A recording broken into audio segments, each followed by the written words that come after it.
Hi, I'm Nicole Bianchi, and on this episode, we're going to talk about what's going on, the third tough talk.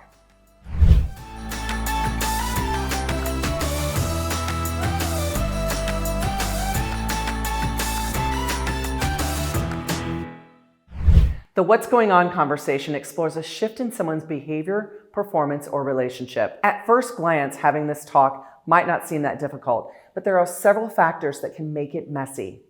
First, the conversation addresses a problem, so it's fueled by emotion. Second, most people don't know how to start the conversation, so they default to using the wrong tactics.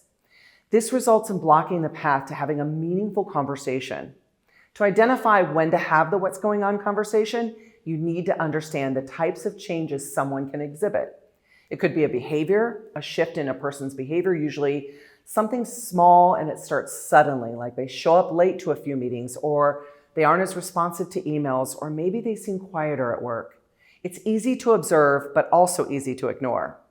The other is performance, a shift in a person's performance that points to a trend in the wrong direction, such as missing deadlines or a slight decline in work quality.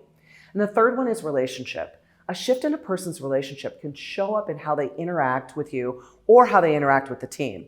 An example is if the employee doesn't speak up during a meeting but is having side conversations or meeting with the coworkers afterwards. If you've had the how we work conversation and established the rules, routines, and rhythms, a shift in the relationship should be easy to spot. In all three situations, if a leader ignores that shift, then the individual will continue down that negative path and assume the leader has noticed but doesn't care enough to say anything. At that point, it will quickly escalate into a being better or a moving on conversation. Unlike conversations for how we work and the ask, the goal of what's going on is to achieve resolution. This requires 3 coaching moves. Step 1, building understanding. Share your observations about that shift in behavior, performance, or relationship to bring awareness to the situation. This is where the conversation can stall before getting off the ground. When a leader doesn't know how to start, they default to sidestepping the issue and asking, "Hey, I just want to check in, how are you?" The person will always respond with, "I'm fine."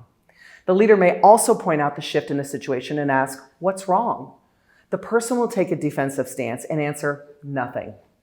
It's imperative as a leader to approach the conversation with a neutral and objective mindset. Ask better questions and listen to understand. Start with one of these conversation starters, like, "You don't have to go at this alone. I'm here. What would be helpful to talk about?"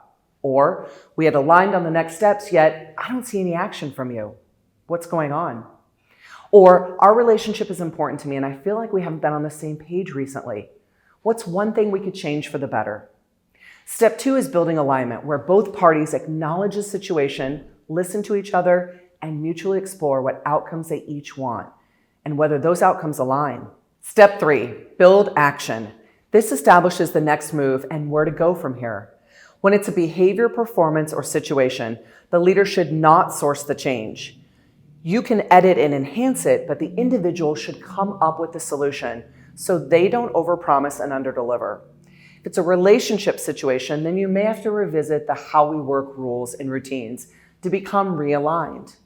The what's going on conversation is tougher than the previous 2 because it highlights a negative issue that's causing tension.